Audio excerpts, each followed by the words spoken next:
Abra a palavra do Senhor no Evangelho segundo Marcos, por favor, capítulo 4, versículos 35 em diante. Hoje nós trabalharemos sobre as características de uma mensagem expositiva. Mas antes de mostrar as características de uma mensagem expositiva, eu quero construir com vocês mais uma vez uma mensagem expositiva. Quando nós abrimos o texto no Evangelho segundo Marcos, capítulo 4, versículo 35 em diante, nos deparamos com a narrativa de Jesus acalmando a tempestade. E a primeira coisa que precisamos fazer é ler o texto bíblico a fim de compreendê-lo, e depois lê-lo várias vezes, percebendo os detalhes que são apresentados nesse texto, como verbos, conjunções, o pano de fundo, e perguntando sempre qual o propósito original do autor que escreveu esse texto.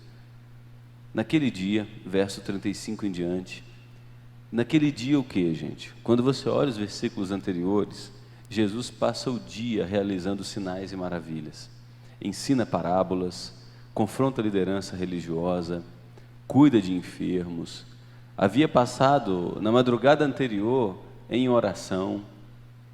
Então você percebe que esse dia foi tomado por grandes agitações. Jesus está cansado.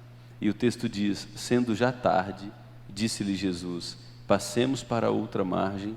E eles, despedindo a multidão por quê? Nos versos anteriores, olha a importância do tempo todo a gente olhar os versos anteriores. Jesus havia curado, ensinado, e uma multidão tinha se agregado ao redor de Jesus. O levaram assim como estava no barco, e outros barcos o seguiam.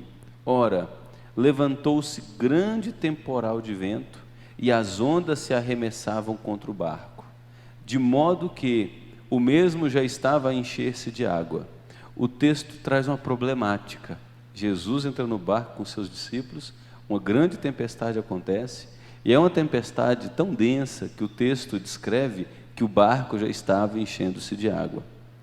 E Jesus estava na popa, dormindo sobre o travesseiro. Quando você olha os versículos anteriores e identifica a rotina de Jesus naquele dia, você vai entender por que ele estava dormindo.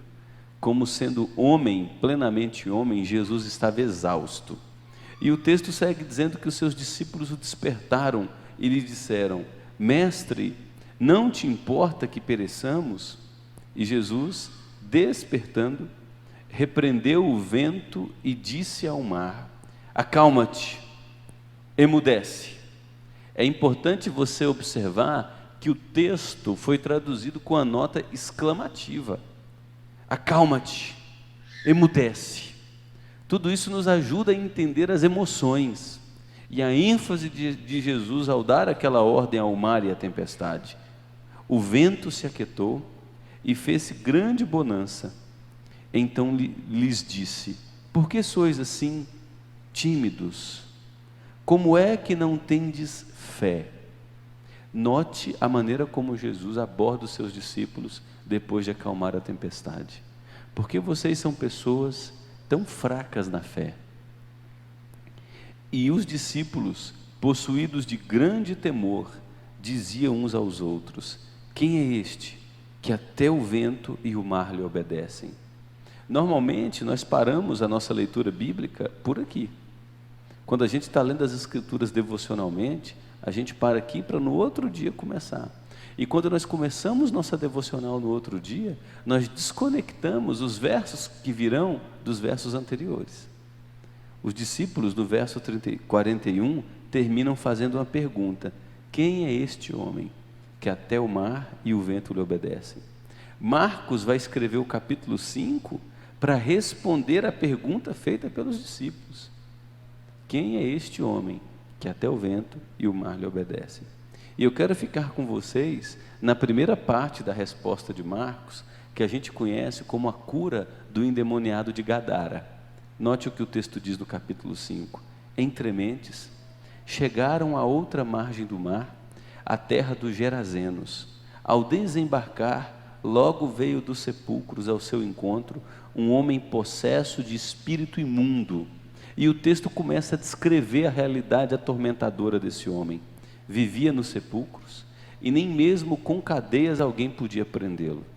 Note que uma força possuía esse homem, de maneira que o que se manifestava nele era sobre-humano.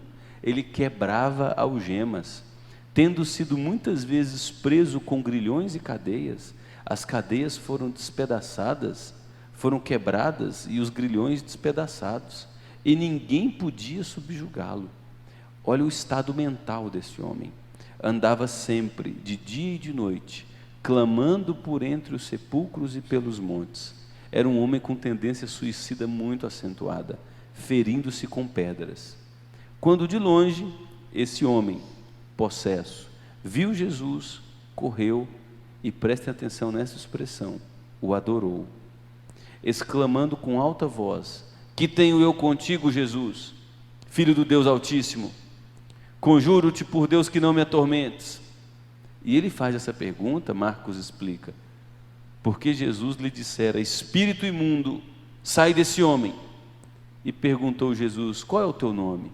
Ele respondeu: Legião é o meu nome, porque somos muitos. E rogou-lhe encarecidamente que os não mandasse para fora do país. Ora, pastava ali pelo monte uma grande manada de porcos.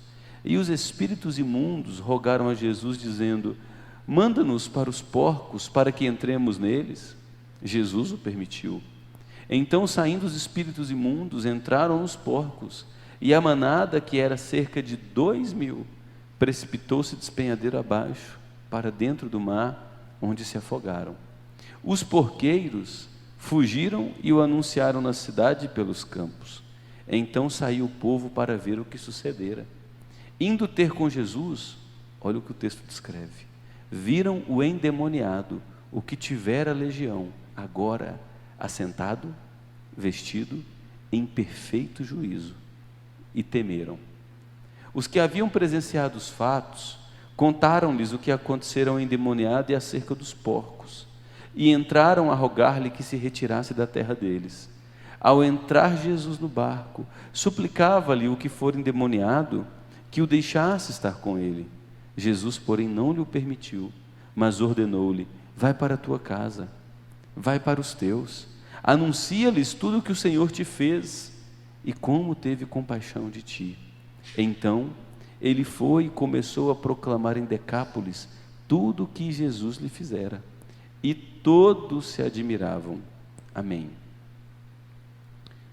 Se você estivesse estudando esse texto bíblico, você leria mais uma vez e começaria a anotar algumas palavras que você considera importante.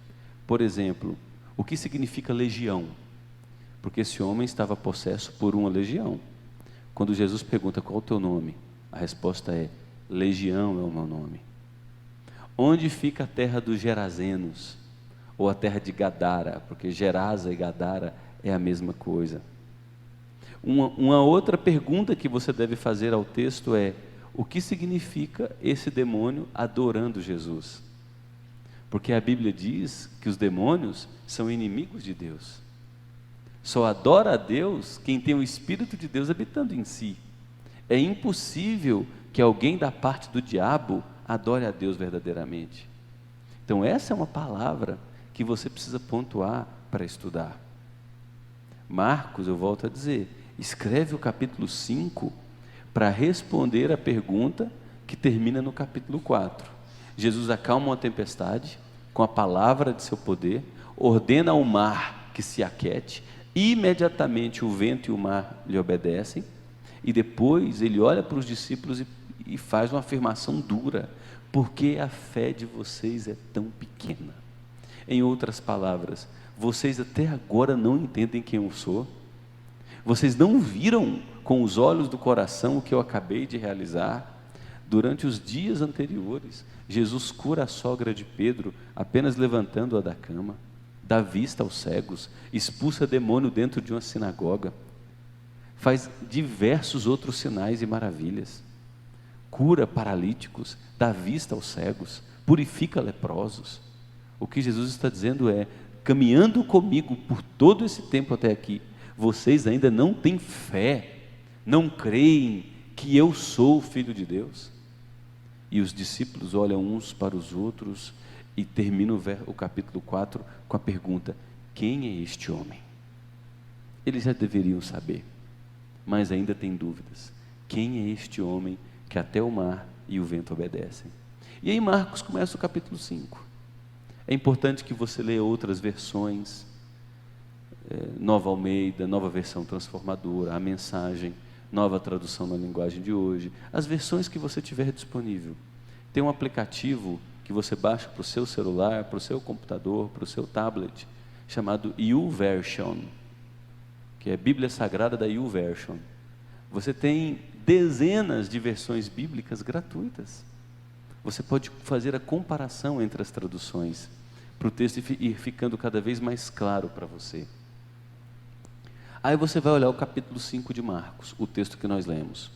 O que o texto diz é que Jesus, cansado, entra no barco, depois da tempestade, né? Ele atravessa aquele mar da Galileia, chega à terra de Gadara. Jesus já chega na região dos cemitérios. Isso é uma outra pesquisa muito importante de fazer. Pastor, onde eu vou fazer essa pesquisa? Você vai pegar aquele material que eu passei para vocês, vou te passar, calma. Você vai pegar o material nos dicionários bíblicos, nas enciclopédias bíblicas e vai pesquisar cemitérios. Eles vão mostrar para você que o cemitério, na época de Jesus, eram diferentes dos cemitérios de hoje. Eram cavernas, onde os corpos eram depositados, onde pedras eram roladas, a semelhança da maneira como Jesus foi sepultado. Esses eram os cemitérios. Era uma cadeia de montanhas, com muitas cavernas cavadas dentro das rochas, onde colocavam seus mortos. Eram cavernas familiares. Jesus chega já no porto daquela região do cemitério. E ali existe um personagem que está sozinho. E esse personagem foi abandonado por sua família, ou esse personagem feriu tanto os seus, que os seus não viram outra solução a não ser deixá-lo partir. O sistema público não tinha solução para esse homem, o sistema médico não tinha solução para esse homem, o sistema político, a assistência social não tinham solução para esse homem. Ele foi jogado no cemitério.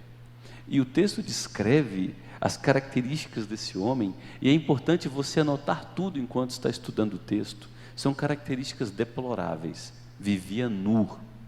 Imagine você chegar num cemitério, que já não é uma região onde a gente gosta muito de frequentar, ainda vem um cara pelado em sua direção, gritando, urrando, não conseguindo articular palavras de maneira saudável e equilibrada.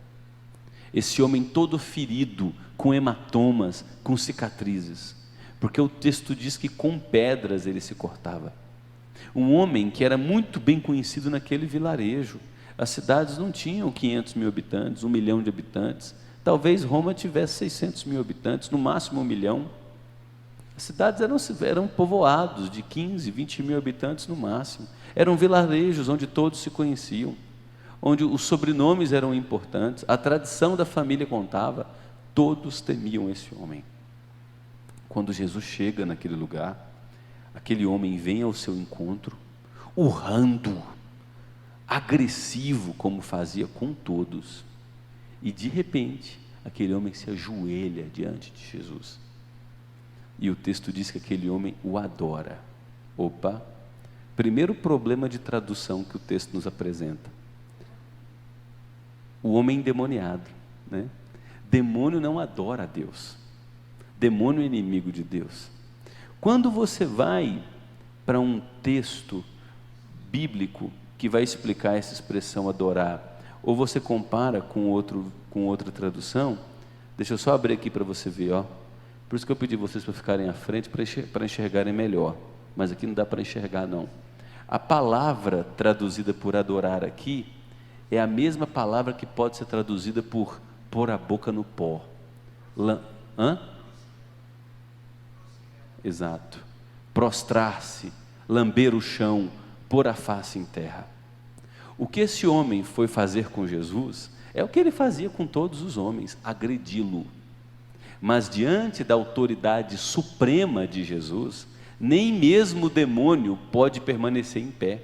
Esse demônio é obrigado a pôr a boca no pó e a se humilhar diante da autoridade suprema de Jesus. E note que o diálogo que se dá a seguir de Jesus com esse homem é com Jesus em pé e esse homem prostrado, com a boca no pó. Antes agredia as pessoas, agora é obrigado a se ajoelhar diante de Jesus e a ficar lá, cabrestado pelo poder de Deus, algemado pela coleira de Deus.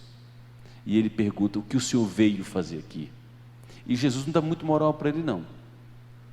Jesus ordena: saia, e ele ainda resiste. Deixe-nos ao menos